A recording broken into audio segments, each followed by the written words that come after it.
ይህ አዋዜ ልዩ ሰበር ነው። ኢራን በስድስት ሳምንታቱ የተኩስ አቁም ጊዜ ውስጥ የሰው አልባ ምርቷን በከፊል መጀመሯን ሁለት እየተደረገ ስላለው የስለላ ግምገማ የሚያውቁ ሰዎች ለሲኤንኤን ነገሩ።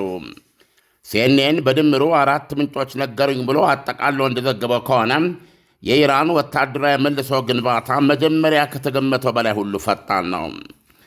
የወደሙ የሚሳኤል ስፍራዎችን መቀየር ወይም መተካት፣ መተኮሻዎችንና በድብደባው ወቅት የወደሙ ቁልፍ መሳሪያዎችን እንደገና ለማምረት የሚያስችል አቅም መልሶ መያዝን ያካትተው አጠቃላይ የጦር ኃይሉ እንደገና ግንባታ ማለት ይላሉ እነዚህ ምንጮች። ትራምፕ የቦምብ ዘመቻቸውን እንደገና እየጀመሩ እንደሆነ ለክልሉ የአሜሪካ አጋር አገራትና መንግስታት ጉድ ፈላ ማለት ይሆናል ይላሉ። ኢራኖች የስለላ ማኅበረሰቡ መልሶ ለመቋቋም ይወስድባቸዋል ብሎ ካስቀመጠው የጊዜ ገደብ ሁሉ በጣም ፈጥነው ተገኝተዋል ብሏል። የሰው አልባ አቅሟ በተለይ ልዩ ስጋት የሚሆንባቸው የሰላጤው አገራት ናቸው ይላል ዘገባው። ምክንያቱም ኢራን በከፍተኛ ደረጃ የዳሸቀው የሚሳኤል ምርቷን ጉድለት ለማካካስ በብዙ ሰው አልቦች ራሷ እስራኤልና የሰላጤው ሀገራት ላይ እሩምታዎችን መቀጠል ያስችላታልና። ዶናልድ ትራምፕ ዛሬን ጨምሮ ባለፈው 1 ወር ተኩል ጊዜ ውስጥ ያላቋረጠ ዛቻና ማስጠንቀቂያ በመስጠት ላይ እንደሚገኙ ይታወቃል። ማክሰኞ ዕለት ኢራን ላይ ዳግም ልዘምት 1 ሰዓት ብቻ ሲቀረኝ ነው እነ ሳውዲ አረቢያ እጄን የያዙት ማለታቸው አይዘነጋም። አሁንም ኢራን ልቀበለውና ልፈርምበት የምችለው ውል ካልሰጠችኝ እስከ ፊታችን ሳምንት የመጀመሪያ ቀናት ማለትም የፊታችን ሰኞና ማክሰኞም ከቃታር ያነሳሁትን ዘመቻ መርቴሎ ለማካሄድ ጣቴን ቃታ ላይ እመልሳለሁ ማለታቸው እንዲሁ ይታወሳል። ከአራቱ ምንጮች አንዱ ለሲኤንኤን እንደነገሩት 2 ዋና ዋና ምክንያቶች ይጠቀሳሉ ለኢራን ፈጣን መልሶ ግንባታ ይላሉ። አንዱ ራሽያና ቻይና ለኢራን ያደረጉት ድጋፍ ሲሆን፣ ሁለተኛው ግን አሜሪካና እስራኤል በ6 ሳምንታት ድብደባቸው ኢራን ላይ እናደርሳለን ብለው ተስፋ ያደረጉትን ያህል ጉዳት ለማድረስ አለመቻላቸው ነው ይላል። ለምሳሌም ይላሉ ሲያስረዱ ቻይና በጦርነቱ ወቅትም የኢራን ሚሳኤሎችን መልሶ ለመስራት የሚያስችሉ አስፈላጊ አካላት ኮምፖነንቶችን ማቅረቧን አላቋረጠችም ነበረ። ምናልባት እንዲህ አይነት የቻይና ቁልፍ አቅርቦት አሁን የአሜሪካ ባህር ኃይል በኢራን ወደቦች ላይ ከበባ ከጣለ በኋላ ሳይቋረጥ አልቀረም ይላሉ። ጠቅላይ ሚኒስትር ቤንያሚን ኔታንያሁ ባለፈው ሳምንት ሲቢኤስ ለተባለው የአሜሪካ ቴሌቪዥን በሰጡት ቃለ ምልልስ ቻይና ለኢራን ሚሳኤል ማምረቻ አካላትን ኮምፖነንትስ እየሰጠች ነው ሲሉ መወንጀላቸው እንዲሁ ይታወሳል።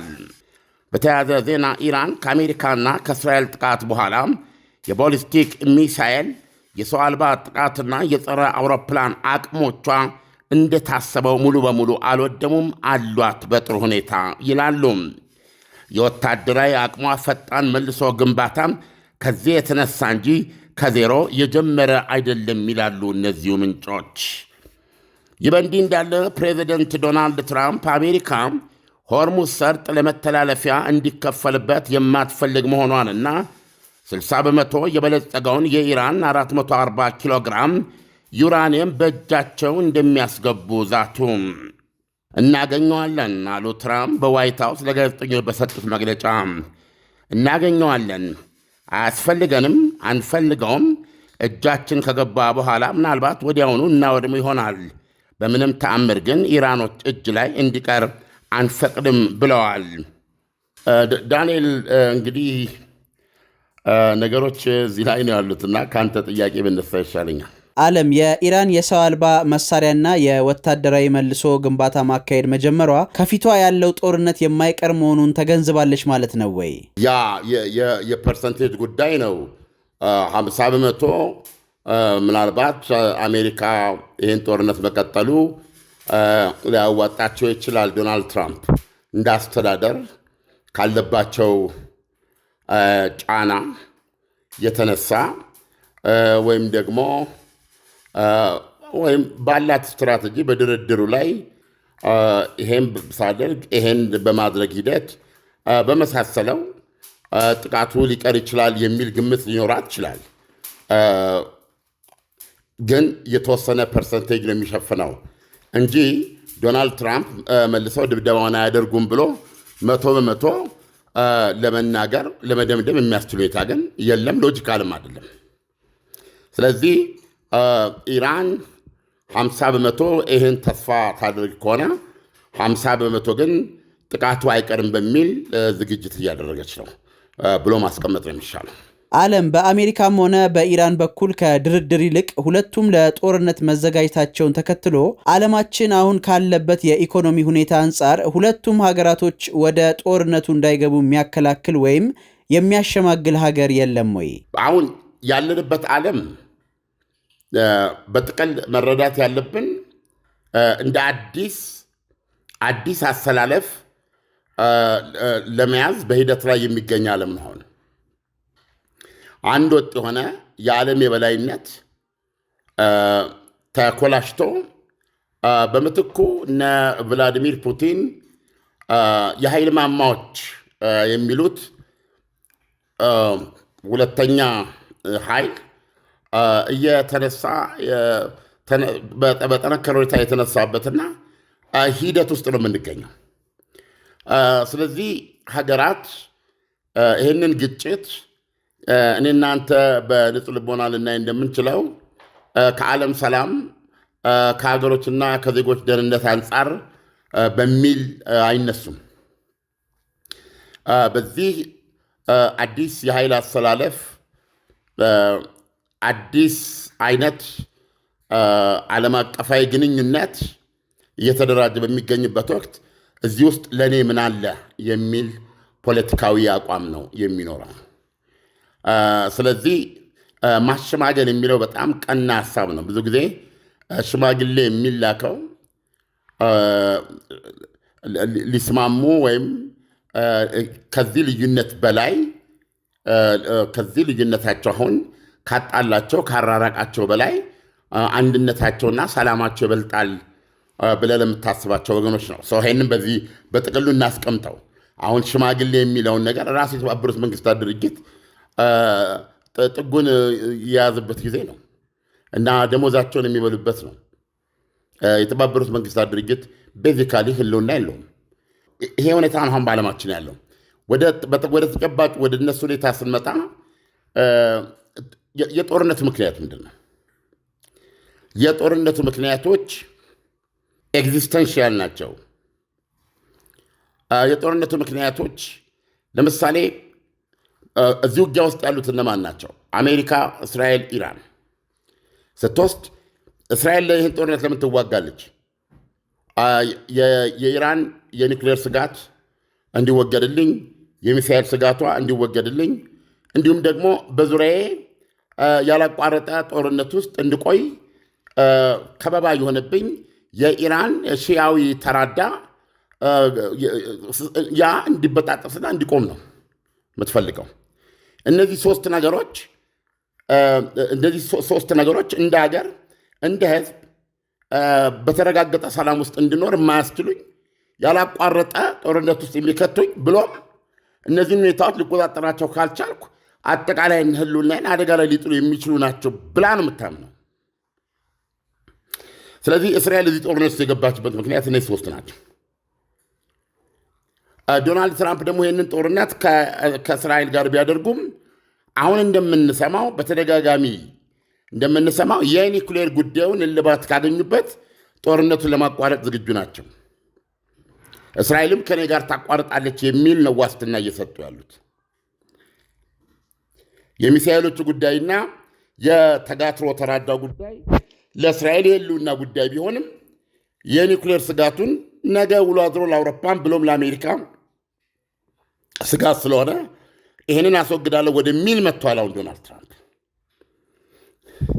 ኢራን ደግሞ አቋሜ ነው፣ ማንነቴ ነው፣ አገዛዜ፣ ርዕዮተ ዓለሜ ኤቭሪቲንግ እንዳለ ምነካው ነገር የለም ነው የምትለው።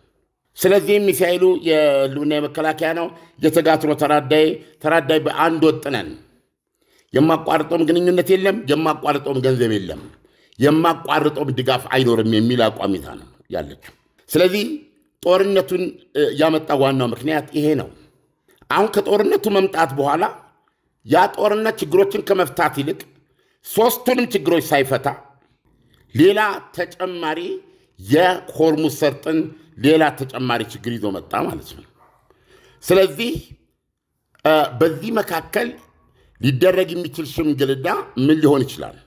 እና አሁን ያለው ሁኔታ በማንም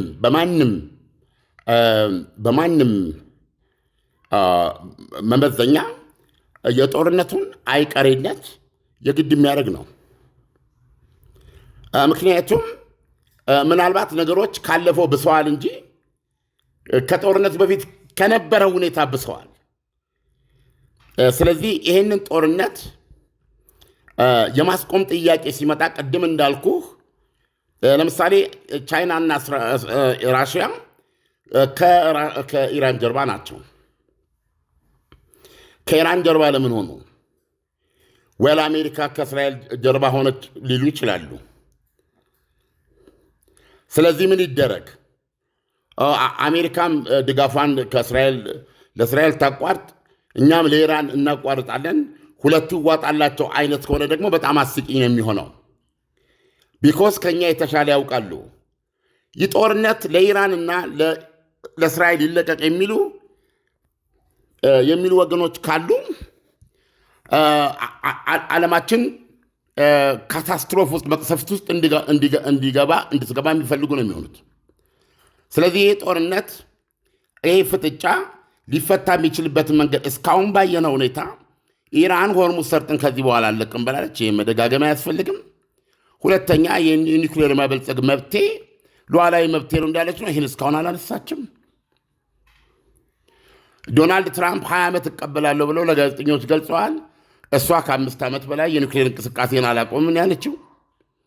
አሁን በኮምፕሮማይዝ አንድ የኒውክሌር ተቋም እንዲቀርልሽ እንፈቅዳለን እንዳሉ ነው የምናነባው። ይሄ የተባለውን 10ና 11 አቶሚክ ቦምብ ለመስራት በ15 ቀን ጊዜ ውስጥ ወደዛ ደረጃ ማድረስ ይቻላል የተባለውን 440 ኪሎ ግራም ኢራን አንድም ቦታ ላይ በስህተት ለአሜሪካ አሳልፌ ይሰጣሉ ያለችበት ሁኔታ የለም። ዶናልድ ትራምፕ ግን አሁን ዛሬም እንደሰማው እጄ ይገባል፣ እንደመጣም እኛ አንፈልገውም አቃጥለዋለሁ ይላል። እንዴት ሆኖ አሁን ለምሳሌ ማክሰኞ ዕለት ጦርነቱ መቀጠል አለብኝ፣ ሊቀጥል 1 ሰዓት ሲቀረኝ እነ ሳውዲ አረቢያ እጄን ያዙኝ አሉ አይደለም። አሁን ደግሞ ሰኞና ማክሰኞ ይህን ሊቀጥል ይችላለሁ እያሉ ነው። ያው ዛሬም ለጋዜጠኞች በሰጠው ግድ ዊል ጌት ኢት እያሉ ነው። ይህንን የምንድነው 60 በመቶ የበለጸገ ኢራኖች ግን ሴክርድ ነው ያሉት። የሀገራችሁን መሬት ቆርሳችሁ ስጡን ማለት ያክል ነው። ኢራን እስካሁን ድረስ የተገለለችበት በፖለቲካ የተገለለችበት፣ በዲፕሎማሲ የተገለለችበት፣ የኢኮኖሚ ማዕቀብ ወገቧን እስኪሰብራት ድረስ ተሸክማ የቆየችበት፣ ከዛ አልፎ ወታደራዊ ድብደባዎችን ሁሉ ያስተናገደችበት፣ መከራ የከፈለችበት የልፋቷ ነው። ይሄንን በራሳችን መንገድ እንበርዘዋለን፣ እንከልሰዋለን እንጂ ለማንም አሳልፈን አንሰጥም እንዳሉ ናቸው። አሁን ዶናልድ ትራምፕ ዊልጌቲት ብለዋል እና ይህንን ለማግኘት እነ ሳውዲ አረቢያ፣ የተባበሩት አረብ ኤሚሬት እና ኳታር መሪዎች መጥተው እንደዚህ አሉኝ ብለዋል። እነሱን እሺ ብያለሁ ብለው አሁን ደግሞ እስከ ሰኞና ማክሰኞ በሚቀጥሉት 2 እና 3 ቀን ነው እንደሚያሉት ከበዛ በሚቀጥለው ሳምንት የመጀመሪያ ቀናት ውስጥ ወደ እርምጃ ይመለሳሉ አሉ። በእንደዚህ ቀናት ውስጥ ምን ታምር ሊጠበቅ ነው? አንድም ፍንጭ የለም። አንድም የኢራን ባለስልጣን አንድም በውስጥ ለውስጥ እንኳ ይሄንን ኦልሞስት የኒውክሌር አፋፍ ላይ ያደረሳትን 60 በመቶ የበለጸገ ዩራኒየም ኢራን ለአሜሪካ አሳልፋ ለመስጠት ሐሳብ ማቅረቧን ወይም ይሄንን እንደ ሐሳብ የያዘችው ጉዳይ መሆኑን የገለጸ አንድም ባለስልጣን ኢራን ውስጥ የለም። ዛሬ ግን ዶናልድ ትራምፕ በእጄ ይገባል ብለዋል። አልፈልገውም፣ አቃጥለዋለሁ ብለዋል፣ አጠፋዋለሁ ብለዋል። ኤንዲኤስ ደግሞ ትናንትና አሁን ሰኞ የማክሰኞ ከዚህ አንጻር ይሄን ውል ካላገኘው ወደ ጦርነት እመልሳለሁ ብለዋል። ስለዚህ አሁን በሁሉም ነገር ላይ እርግጠኛ መሆን አይቻልም እና ያለ ሁኔታ ግን ስትመለከተው በሰላሙ ሂደት እነዚህ ወገኖች ከስምምነት ላይ ይደርሳሉ ብሎ ከማሰብ ጦርነቱ በጣም ይመስላል። የጦርነቱ መቀጠል በጣም ሎጂካል ይመስላል። ዓለም በአሜሪካና በኢራን መካከል ጦርነቱ ተጀመረ ማለት ከዚህ ቀደም ከተፈጠረው ጦርነት አንጻር የአሁኑ የተለየ የሚያደርገው ነገር ምንድን ነው? የውድመት መጠኑስ ከዓለም ኢኮኖሚ አንጻር እስከምን ድረስ ነው የሚለውን ብትነግረን። የዓለም ኢኮኖሚማ ኦልሬዲ ችግር ላይ ነው። በየቀኑ 20 ሚሊዮን በርሜል ሊተላለፍበት የሚገባው ሰርጥ አሁን እየተላለፈበት አይደለም። የሚተላለፍ ከሆነም እዚህ ግባ የሚባል አይደለም። ያው ባለፈው እንደተናገርነው በጦርነቱና ከጦርነቱ በኋላ በተኩስ አቁም ስም በድምሩ ወደ 12 እና 13 ሳምንት ዓለም የሚያስፈልገውን ኃይል ነዳጅና ጋዝ ተነፍጓል፣ ከ1 ቢሊዮን በርሜል በላይ። ስለዚህ በዓለም ላይ የኑሮ ውድነት መናር ብቻ ሳይሆን አንዳንድ ቦታ ላይ ይሄ መናር የምግብ እጥረት እስከ ማስከተል እየደረሰ ነው እና ብዙ ነገሮች ሊከተሉ ይችላሉ እና ዓለም ዋጋ እየከፈለ ነው የሚገኘው። እንደውም ዛሬ የሚገርመው አልጀዚራ ላይ የወጣ ትንተና የሚያስገርም ነው። ይሄን ነገር የኢራንን ባለቤትነት ተቀብሎ ለኢራን እየከፈሉ በማለፍና አይደረግም ወደ ነበረው እንመለሳለን በሚል አሁን ካለው ውዝግብ የትኛው ነው የበለጠ አክሳሪ የሚል ትንተና ነው እየሰራ ያለው። ምናልባት በኋላ ላይ ያዋሉ እንደዚህ ኢራንን ተቀብሎ በየመርከቡ የጣለችን $2 ሚሊዮን እየከፈሉ መቀጠል ተችሎ ቢሆን ኖሮ ነበር የሚሻለው ወይስ አሁን በድርድር በለው በጦርነት በለው ይሄንን ነገር ከኢራን እጅ ለማውጣት በመታገል ሂደት ዓለም እየቀመሰች ያለችው የኢኮኖሚ በኋላ የፖለቲካ በኋላ የትርምስ ሊሆን የሚችል ሁኔታ የቱ ይመረጣል በሚል ነው እየሰራ ያለው። ስለዚህ ይሄ ነው አንዱ ችግር። አሁን የሰላሙ ሂደት ጦርነት በራሱ ችግር የመፍታት አቅም አለው ወይ? በጦርነት እንዳይኬድ ደግሞ ችግሩ በሰላማዊ መንገድ እንዲፈታ ስታስብ ሀገሮች ተገቢ የሆነ የጉልበት መፈታተሽ ሊኖራቸው ያስፈልጋል። አሁን በሚታየው ሁኔታ ግን ፕሮባብሊ መናናቅ ነው ያለው ነው ማለት የሚቻለው። አየህ፣ ዶናልድ ትራምፕ እሑድ ዕለት ከእስራኤሉ ጠቅላይ ሚኒስትር ጋር ተነጋግረው ማክሰኞ ዕለት ዘመቻ መርቴሎ የሚል ኦፕሬሽን ስሌጅ ሃመር የሚል ስም የሚሰጠው ድብደባ ሊካሄዱ ወስነው ነበር። ከኔታንያሁ ጋር ማክሰኞ እሑድ ይሄን ወስነው ሰኞ ዕለት ከሳውዲው አልጋ ወራሽ ጋር ሆነው ደግሞ ኢራኖች ጥሩ የሆነ የሰላም እንትን እየተሰራ ነው፣ በቃ ስምምነት ሊደረስ የሚያስችል ሁኔታ እየተፈጠረ ነው አሉኝ ብለው ያንን አቋርጠውታል። ይሄ ደግሞ ለኢራኖች የሚሰጣቸው መልእክት አለ። ዶናልድ ትራምፕ በተገኘው አጋጣሚ የዛቱትን የተገዘቱበትን ጉዳይ ፈጥኖ ለመተው ያላቸው ፍላጎት ምናልባት በኢራኖች ዘንድ ሰውየው ተገቢው የሰብና ግሪት የላቸውም ብሎ አምነው ሊሆን ይችላል። ቀጥለው የሚያደርጉትን ጥቃት መቋቋም በዘላቂነት ሌላ ኃያል አድርጎ ሊፈጥራቸው እንደሚችል አምነው ሊሆን ይችላል። ምክንያቱም አዎ ኢራኖችም አቅም አላቸው። በመጀመሪያው ዙር ጦርነት ተዋግተዋል፣ ያሉትን አድርገዋል። ይህን ያለ መተላለፊያ ዘግተዋል። የሰላጤውን ሀገሮች በሚገባ ኮርኩመዋል። የአሜሪካንን የጦር ሰፈሮች ኮርኩመዋል።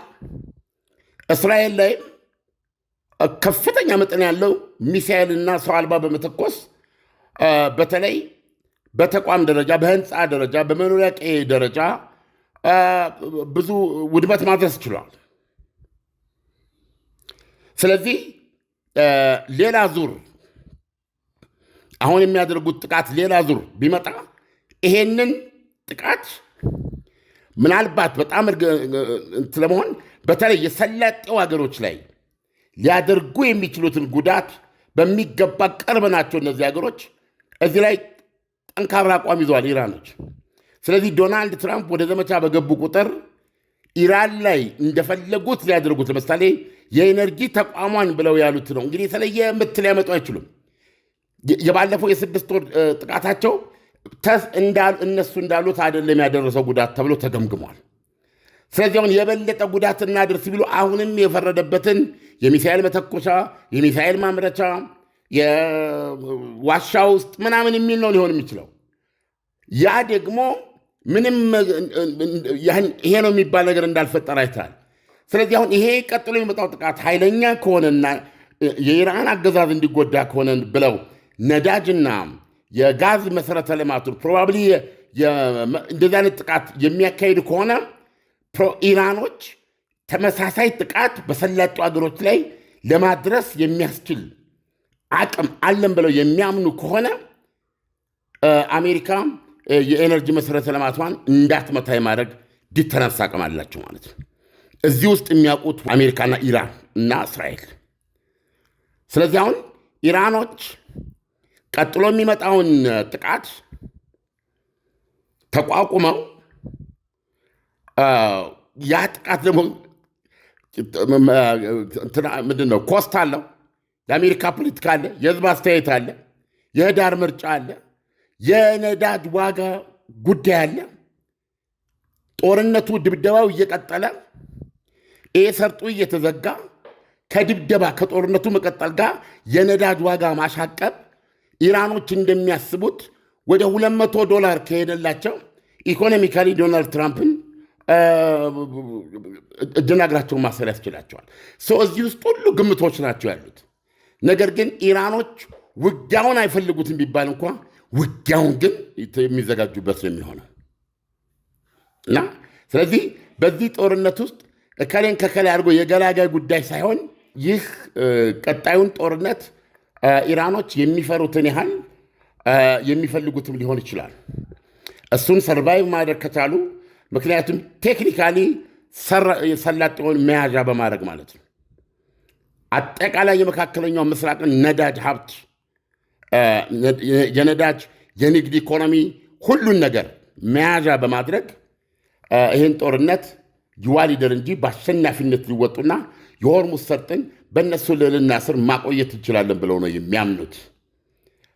ስለዚህ ዶናልድ ትራምፕ እና የጦር ኃይላቸው ከዚህ